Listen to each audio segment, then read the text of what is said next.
This case starts with a bombshell claim. A woman insists she's the victim of identity theft tied to crimes in a state she says she's never even visited. But here's where it gets wild. Those charges include tens of thousands of dollars in alleged fraud and over 10 counts of identity theft. So the question becomes, is this a case of mistaken identity or a carefully constructed defense? Stay locked in because what unfolds in this courtroom could completely flip your expectations. Ms. Oko, Yes, I'm here. who do we have here? Naomi Burnett. Burnett. Hi, Ms. Burnett. Hello.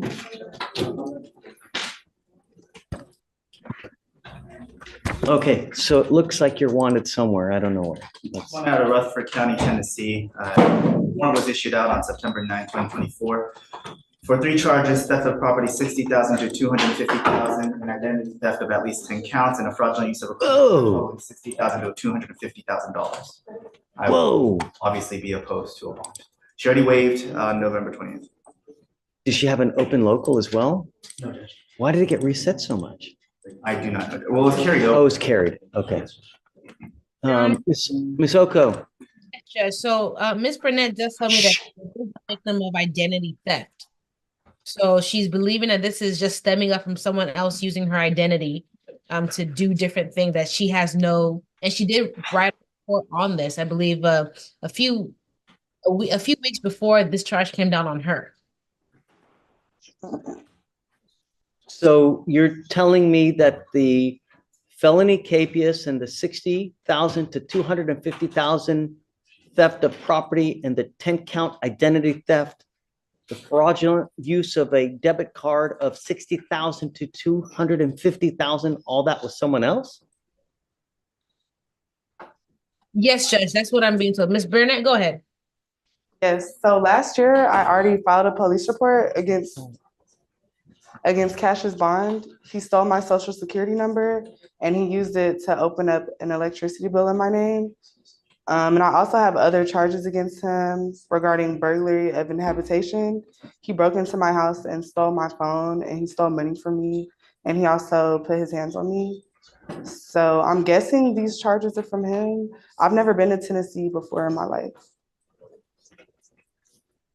How do we verify that? I've never been to Tennessee. No, well, I mean, the problem is that, you know, a lot of people tell me something, right, when in fact the sky's blue instead of purple. People come in here tell me, yeah, the sky's purple. Man, this pig was blue. And what? Pigs are pink. Yeah, man, this pig was blue. You got to believe it. I have proof of being in Houston on those dates, whatever dates they're saying. Okay, so I guess, I mean, I could have you get with the lawyer somehow, you guys. I mean, we've given you a lawyer. She's here to help you out in whatever manner that they can. I would suggest that you guys get together to figure out how. That's a lot of baggage. I mean, that's. Yeah, I was working with the assistant district attorney. We were pressing charges on him. So I didn't know he was out of jail. He was supposed to be in jail still. I mean, I guess I can have you guys talk about it. You've already waived, right? Yes, Judge. Do you know if Tennessee's going to come get her? As far as I know, they are, unless they tell me different from 5 days ago. But the waiver was sent on the day she signed with the magistrate, so they would have told me. You basically have 9 days left. With the nature of the offenses, they can be done remotely because their identity, the very nature of the offense is that they could be done remotely. And if it was similar to conversion for the theft of property, they could have occurred from here, but the impact in Tennessee. And here's the deal. We give the other jurisdiction 14 days to come get you. You've already been sitting in there and you waived already. So they only have 9 days to come and get you. If they don't come within that time, Harris County releases you. So, but I'll tell you, even if Harris County releases you, that warrant is always going to remain out there until you go back to Tennessee and try to take care of it one way or the other. I don't mind going to Tennessee. I have transportation. I just don't want to remain in custody. I know. No one does, right? But and I was told there was some type of video, so I don't see how it could be electronically done. Also, it is worth noting that I never. We don't know. We're speculating. We don't know. The judge told me when I went to court on Wednesday night. What was on video? They said they have a video of me and Cassius Bond in Tennessee. Just give me a second, Jake. Okay, I don't get access to any of that. Right here, all we were worried about is identity. Are you Naomi Burnett? And if you are, we establish the identity, that the charges are proper. If so, how do we go forward? A lot of times we let someone bond out if the person is not a danger, right? And we know that they're going to go back. But we don't know much about you, you know. I have no criminal record. I have a degree, a bachelor's degree. But So if it's a matter of verifying the identity, if she's contesting identity, then she can withdraw the waiver and we can go for a governor's warrant. Or I don't think she's contesting identity. She wants a bond, is what she So like wants. I said, with the amount in the offense, with 250,000 on both theft of property and fraudulent use of credit card, and the fact that it's 10, which would be a third degree or second degree felony here, is that I'd be opposed with the sheer amount that is being alleged. Yeah, one of the other things is that the higher level of charges, the more unlikely it is that we're going to give a bond, because the higher likelihood a person has of taking flight and not going back. So I don't know at this time whether I'm comfortable in setting you a bond. Okay.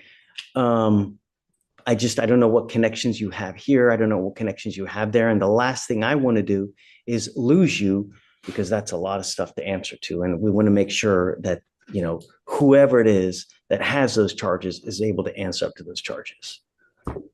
So I also say that I already have a lawyer ready in Tennessee. So what we can do here, what we can do is I can have you talk with Ms. Oko, figure out if there's some way that you can show that it's someone else, right? And if so, then we can talk more. Okay. Okay. But understand that I can't just take your word for it, you know? Understand? But Okay. So even if I let have me, police reports on him for already stealing my identity, I'll let you talk with Ms. Oko, see what you can formulate, craft some kind of plan so that they're satisfied and I'm satisfied, and then we'll go from there. Okay. It's not a no. I mean, it's an uphill battle, but it's not a definite no at this point. Okay. understand. Okay. Yeah. All right. Thanks. Thanks, Shitsum. And you know, just give me a heads up if you have anything, you know, different. Yes, Judge. Did you want us something we can resolve right now, or did you want us to reset for tomorrow? No. I mean, I don't know, you know, but take your time. There's no. Okay, Judge. No worries. Thank you, Judge. I'll talk to her right now. This case highlights a complex intersection of identity theft claims and serious felony allegations. On one hand, the defendant presents a narrative of being a victim, backed by prior reports and accusations against another individual. On the other, the court is faced with substantial charges involving large financial sums and multiple counts, which raises legitimate concerns about risk and accountability. Ultimately, the judge does not deny bond outright, but makes it clear. This will require strong evidence and careful legal strategy moving forward. If you found this case as shocking as we did, make sure to hit that like button, share your thoughts in the comments, and don't forget to subscribe for more jaw-dropping courtroom breakdowns.